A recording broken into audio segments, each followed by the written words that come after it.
talk about engines today.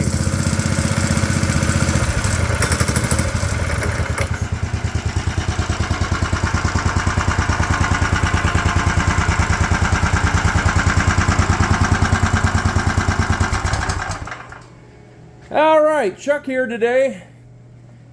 Gonna update a video, upload one.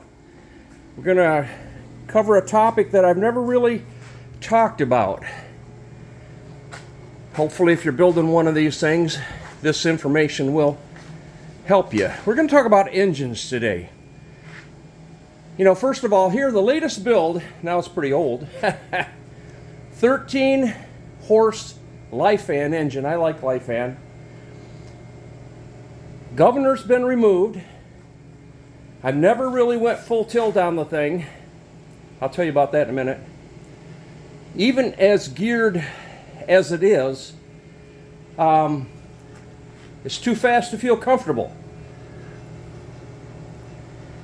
The motor weighs about 76 pounds. Secondly, Little Red here. He's got the 6.5 horse, basically a stage 1 kit, meaning the governor was removed. It has a Mikuni, I think it's really a clone, 22 VM carb, and it's got a homemade header here that I made with a little expansion chamber. And it's making close to 9 horse or better, I'm guessing. 6.5 stock. Maybe up to 9, they say, with a stage 1 kit. 13 over here. As far as top speed, it was estimated to be about 21 miles an hour. And I felt pretty secure at that speed. That motor weighs about 45 pounds. This motor, like I said, weighs about 76 pounds. So probably when we're talking horsepower in this style of PTV, after the safety issues, the thing we need to address is the Peerless differential. This is a Peerless. It's called a 100-224, and it's what I've used exclusively on, well, this is, I've got a total of 3 builds. This will be the 4th, by the way. In fact, I've had this so long it's gotten a little rusty in here. But the second most important aspect of horsepower, I believe, after the safety issues, is this differential.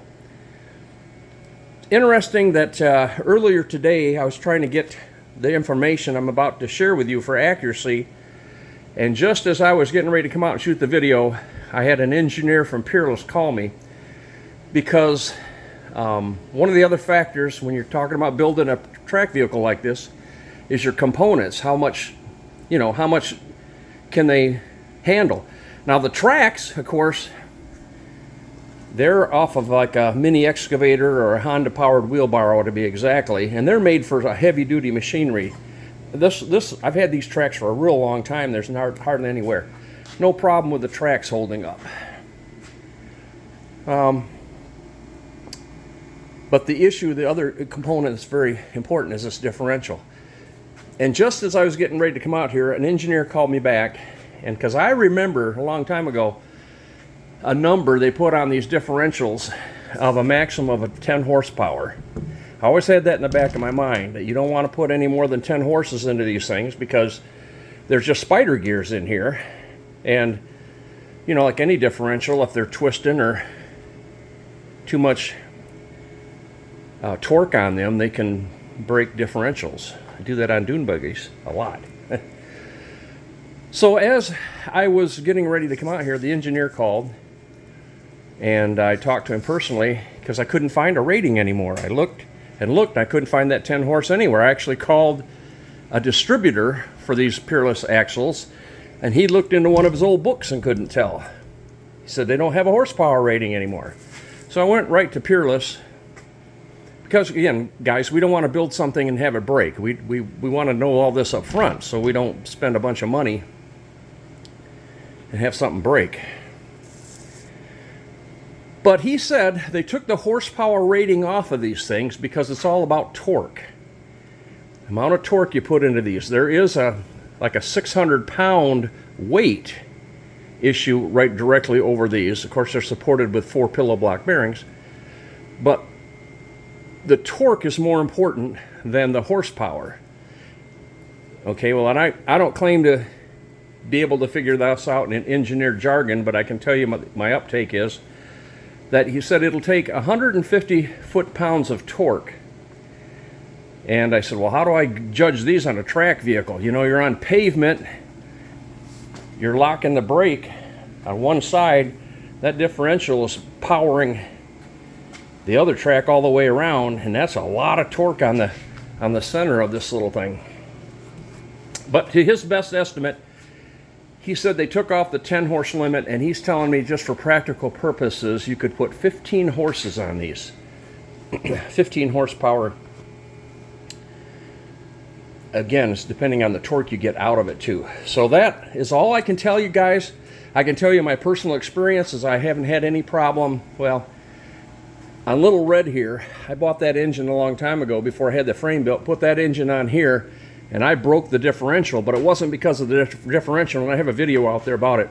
It's because my frame was just, it's basically tacked together, the frame bent, and it put a lot of pressure on that differential and actually cracked the housing. There's a video on my channel there somewhere. You can, if you want to see that fail video that I put up there. So it's not so much about the horsepower, bottom line. 15 horses, can you imagine that? This is 13 horse right now with the governor out. It already goes faster than I feel safe on. But he's telling me 15 horses. I'll tell you, 13 horses is actually more than I even want to mess with. I like the speed of this one. I like the suspension on this one. This has a suspension on it with the little bicycle motocross shocks. This one I built originally just has some snowmobile bogies. They're welded to the frame there, and it's a really kind of a rough ride. So I like the ride on this. Don't care for the top speed on this, and I like the 20-mile-an-hour deal. So I'm not building the hot rod around. I want to build because I want to go down the road. I want to do some road trips and things like that. But these things are too expensive to be destroying them right now. When I bought my first one several years ago, it was under $100. The cheapest I could find right now is about $175, just for you know. By the way, this is December 2023. So you can do a Google search and find these Peerless 100. Here we go. Peerless 100 H100 224s. Looks like this one was built in 2021. For a while, they weren't available. Peerless was going through a bankruptcy or something, is what I found a few years ago, but now they're back on the market. They're just expensive. So, my next efforts are going to be, for me, I'm going to try a combination of taking my trusty 6.5 life fan and putting it on what I call PTV number 2 over here. This one's a little bit heavier because I made it out of 1 1/4 square tubing versus 1 inch square tubing, and also that complete suspension causes it to weigh more. But I'm going to try that because I don't really care for the 13 horse actually. Let me tell you my goal. You have to decide what your goal is. Are you going to just be bopping around the house? You're going to use it to pull stuff around? You know, conceivably one could take a seat like this and lower it, put some fenders on it, drop everything down. You'd almost have a mini bulldozer. Totally doable. On the other hand, maybe somebody wants to hot rod around, you know, standing up, kind of like the DTV shredder. Look that up, it's a cool thing. But my goal is to do some road trips. You know, I've started a series called Journeys, where I take off with my helmet cam and just see what comes my way. I also have a motorcycle, and it's kind of like riding a bike out there. You know, you're all by yourself, the freedom, that feeling. You feel a little vulnerable because you're all exposed and you're out in the boondocks. and you're riding on something that you totally created yourself.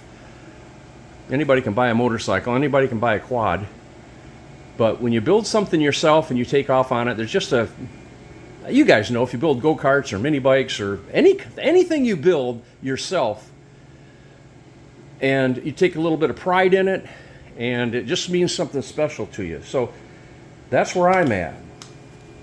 Tooling around something that I built from scratch all on my own. So back to engines now. A possible compromise is pick a motor that's around 9 or 10 horse. If you don't want a 67-pound motor and you think a 6.5 or stage 1, or you want a stock engine, maybe 9 or 10 horse. Obviously, if the engineer said these things will handle 15, you'd be good with that. It may be the sweet spot for the cost, the speed, and certainly not overpowering the differential, because those things are expensive to replace. Also, talked about engines a little bit. What I want to do is add a battery and an electric start, which means I've got to fabricate an attachment to put. My idea is a small one-wire automotive alternator on the drive somewhere, so I can power an alternator because I want to charge a battery. I want to go with electric start just because I want to be different. I want electric start, just what I want. I want lights of all kinds. I want to be able to, believe it or not, since I'm out on the road, I want to be able to charge a cell phone, and I've got a helmet camera. I want to be able to charge any batteries that I need for that. So I'm going with a battery alternator system, and that'll be kind of a fun thing. You can look for that in the future. So that's my wisdom for the day. Now I want to conclude with one other thing. Thanks for watching, by the way. If you're watching this on my Facebook group, you can find many videos to assist you on building a stand-up style PTV at the following: C.W. Zwartwood on YouTube. I know, it's weird. My name's Chuck. But when I started this, I kind of wanted to be incognito. I had no idea that there are so many people interested in these track vehicles. And so now I'm stuck unless I can change my channel name. But you can freeze frame this, and if you're on my Facebook group, we're getting, I don't know, we got about 4,000 people in it now. Go ahead and look on that, do a search on YouTube. By the way, that's my name in Dutch. Not that I,